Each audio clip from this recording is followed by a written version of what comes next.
Hey 49ers fans, I'm Thomas Mott. Welcome into Chat Sports. Today, we have a fresh San Francisco 49ers news and rumors video. A lot of injury updates for you guys here as we get ready to take on the Washington Redskins. The bad Washington Redskins, but still, you never know, on Sunday. Let's jump right into, how about Ryan Clark calling out Jimmy Garoppolo? Now, Jimmy Garoppolo is playing great. The Niners are 5-0 with him at quarterback, but ESPN analyst Ryan Clark, and I guess former cornerback for the Pittsburgh Steelers, called out the Niner quarterback when he was on, I believe, Get Up the other day, saying, quote, "I'm 100% convinced that the 49ers are a good football team. I'm also 100% convinced that they would be just as good if Mason Rudolph were their quarterback, maybe even better." Yeah, that's what Ryan Clark had to say after the Niners are now, or I guess went 5-0 with a win over the LA Rams. Really, Ryan Clark? Like, we're really going to do this today? What is with some people in the media still wanting to bash the 49ers, still wanting to find a way to bash the 49ers, even though they are 5-0? I mean, you literally had to look at the Rams game and go, what's the one thing that I can get them on? And I guess I'll go after Jimmy Garoppolo because it's a fun hot take to do. And I'm not going to compare him to, maybe Mason Rudolph. Now, we have the stats right now this year. You throw them up on the screen side by side. Jimmy G has more yards, same amount of touchdowns, more picks, and a better completion percentage. But this is not a stats thing. This is an eyeball thing. Have you watched Mason Rudolph play quarterback for the Pittsburgh Steelers? Like, have you actually sat down and watched him play? He's fine. He's a good backup. He's not great. He's okay.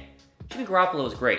Jimmy Garoppolo is a starting quality quarterback in this league. Jimmy Garoppolo can lead a team to a Super Bowl. Mason Rudolph cannot. I just don't see why we have to make this dumb comparison between literally a backup quarterback who's been injured, not that great, let's be honest, and then of course Jimmy Garoppolo, who's 5-0, who has an excellent completion percentage, who's throwing touchdowns, and who is literally leading the Niners to the best record in the NFC. I don't like the comparison. I think it's a dumb hot take comparison. But at the same time, this is the world that we live in. It's all about the hot take. It's all about, getting little headlines there. And we're talking about it, so obviously Ryan Clark did something right. But I want to share that with you guys because I know that we're all Jimmy Garoppolo fans. I know that we all have defended Jimmy Garoppolo, fought for Jimmy Garoppolo, and now that he's 5-0, I felt like a lot of the hate would go away. And yet here is one of ESPN's biggest analysts with another shot saying Mason Rudolph could be better, not just as good, better than Jimmy Garoppolo. Oh boy, it's tough. What do you guys think? Do you agree with Ryan Clark? Let me know what you guys think in the comments down below. I can probably guess what you guys think about Jimmy Garoppolo so far, or with Jimmy Garoppolo and Mason Rudolph so far this season. Now, those of us who actually know that Jimmy Garoppolo is a great quarterback and a better quarterback, your friends still are talking smack. Why don't you just prove them wrong by betting on the 49ers and then winning a bunch of money, because the Niners are winning a lot of football games. You can use the promo code 49ers whenever you go to chatsports.com/bet. Our friends at BetDSI, you get a 120% deposit bonus whenever you first sign up. That means you can put down $100, you're going to get $220 to bet on the Niners. That's the best way to be like, hey, the Niners are actually good. Look at all this money that I won. Oh, you want to bet on Mason Rudolph? I'm betting on Jimmy Garoppolo. I've made all this money. It's a smart play, and I think will make all your friends, at least help them see that the Niners are a good football team, even though I guess it's very, very obvious. I don't know why people need all of this convincing, but yeah, here we are today defending the 5-0 49ers. Again, chatsports.com/bet, promo code 49ers. All right, injury updates here. Deebo Samuel, he suffered a groin strain on Sunday. He's listed as day-to-day and is questionable for Sunday, which means could be seeing a lot more of Jordan Matthews, who was a training camp wide receiver who did not make the cut, and as they decided to keep Kendrick Bourne, and now they brought him back because we have injuries and the wide receiver position has been weak the entire season. Now, Deebo Samuel, 15 catches, 158 yards, 1 touchdown, about 11.2 yards per catch. He's not exactly been a massive threat on the field. He's not exactly been a huge contributor on the field, but you definitely want him out there because every now and then, like every couple of drives, I feel like Jimmy Garoppolo really is looking for Deebo Samuel and is trying to get him the football and trying to get him as many reps as possible here, even during the season. Like, this is a growing process for Deebo. And without Jalen Hurd, a lot of the pressure for the wide receiver position has fallen on him, and he's been, so-so, as most first-year wide receivers are. So we got to keep an eye on Deebo Samuel over the next couple of days. He is day-to-day. He is questionable. He has not been ruled out, but he's also not been fully cleared. So we'll see what happens with the groin strain. The groin can kind of get a little iffy, like it can linger. So this is definitely an injury to keep an eye on, but I want to update you guys on that one. How impressed have you guys been with Deebo Samuel? You guys, like, where are we at here? We paid a high draft pick for him. Has he been worth it? You need to see more? Are you unimpressed? What do you guys think about Deebo Samuel? Let me know in the comment section down below. Also, over 3,200 of you have subscribed to our 49ers Only YouTube channel. Guys, continue to subscribe because the content is continuing to come. There's a red subscription button somewhere around here. Click it. That way you are subscribed and then notify whenever I drop a new 49ers video here on the 49ers Chat Sports channel. Okay, other injuries. Ahkello Witherspoon is maybe set to return this week after that foot sprain he suffered in week 3. He's not played since. We have all basically been seeing Emmanuel Moseley fill in at that spot and fill in very, very well. Now, Kyle Shanahan was asked about this the other day at his press conference, and he said, quote, he's going in the right direction. I think there's a better chance next week. I do not expect him having a chance this week, which means it does seem that he probably is not going to be able to go this week. Now, it's still early, right? Depending on when you watch this video, it is still early on in the week. Things can change, but it's looking like 2 weeks from now is the Ahkello Witherspoon target return date, not this week like I had originally thought. The question now will be, what will you do with Emmanuel Moseley? Because Emmanuel Moseley has been very, very good. So good that the broadcasters basically never mention his name during a broadcast, which if you're a defender, that's probably a good thing, especially in the secondary. Now, if you're Nick Bosa, you want your name mentioned a lot because that means you're getting sacked. But if you're, Ahkello Witherspoon or Richard Sherman or Emmanuel Moseley, for instance, not a well-named cornerback, you want the announcers to never, ever, ever mention your name. That way, you're not giving up big plays, you're not doing pass interferences. The only time you want to hear your name is for an interception, and he hasn't really done that yet. But overall, that's a question we're going to have to wait and see, because Witherspoon was playing very, very well before he got injured. Will they mix and match? Will they keep one and not put Witherspoon on there? That is all yet to be seen. Should they, though?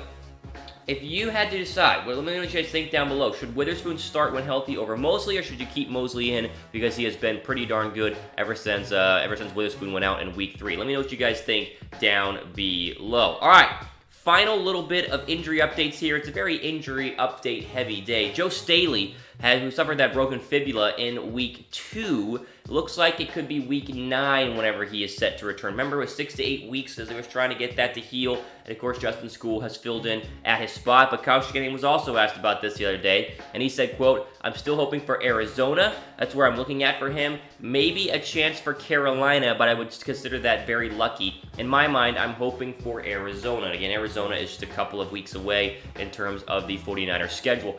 I'm all fine with not rushing back Witherspoon or Joe Staley, especially Joe Staley, an older player, an older veteran.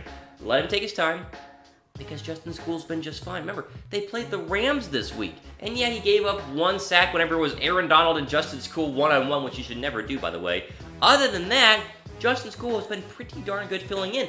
The rookies, these young guys who are having to step up during with all these injured players, have done a very, very good job, and I'm all for making sure that Joe Staley's 100% healthy. That way he's good to go, the last quarter of the season, postseason, whatever. Justin School has been just fine. Now, this is not a Witherspoon-Moseley situation where you would be like, well, should Justin School, keep his starting job? No, Staley's going to come back and take it 100%, even though Justin School's been great. But at the same time, it's at least good to know that going forward, if you were to lose one of your tackles or Joe Staley gets hurt again or whatever, you have a great young backup in the future at the blind side protecting Jimmy Garoppolo over the next couple of years. Big shout out to Justin School for what he has been able to do so far this year. Yeah, listen, like this video if you guys have been impressed by Justin School. Very simple. Hit the like button. I want to see a ton of likes here because he has been an anchor at a spot that we were very, very worried about whenever Joe Staley went down. So give the video a thumbs up if you have been impressed by Justin School. Final little bit here. I just want to talk to you guys briefly. We saw Jalen Ramsey get traded yesterday to the LA Rams. Yeah, it was kind of hard to watch. They traded away Marcus Peters, and it was like, oh, well, what are they doing? Are they tanking? Are they trying to get rid of their good players? And then they traded for Jalen Ramsey, and it was like, oh, okay, that makes sense. We had talked a lot about Jalen Ramsey. I had broke the news that they had tried to trade for him way back, like a month ago. Here's the deal. I think the Niners made the right choice in not giving up 2 first-round draft picks and a 4th-round draft pick for Jalen Ramsey. That is a massive, massive haul for the Jacksonville Jaguars. I think they made the right choice. The only thing that's tough to swallow, the only thing that's tough to watch here is that we now have to play Jalen Ramsey one more time this year, but 2 times for the next couple of years if they are able to re-sign him. So the Rams are interesting right now in our division. They're 3rd place, obviously the Seahawks and then us. The question is, how much better will Ramsey make them, and will it be worth it over the next couple of years, because they did give up so much. So I want to just give you guys my two cents on Ramsey going into our division.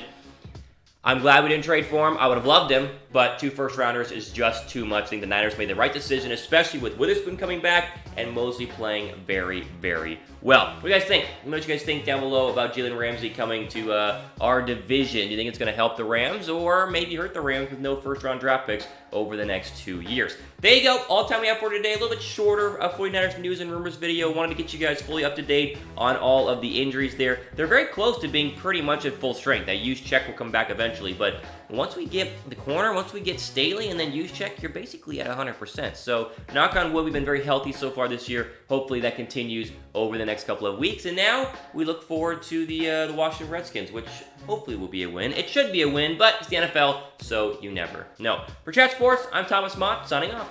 Enjoy the rest of your day.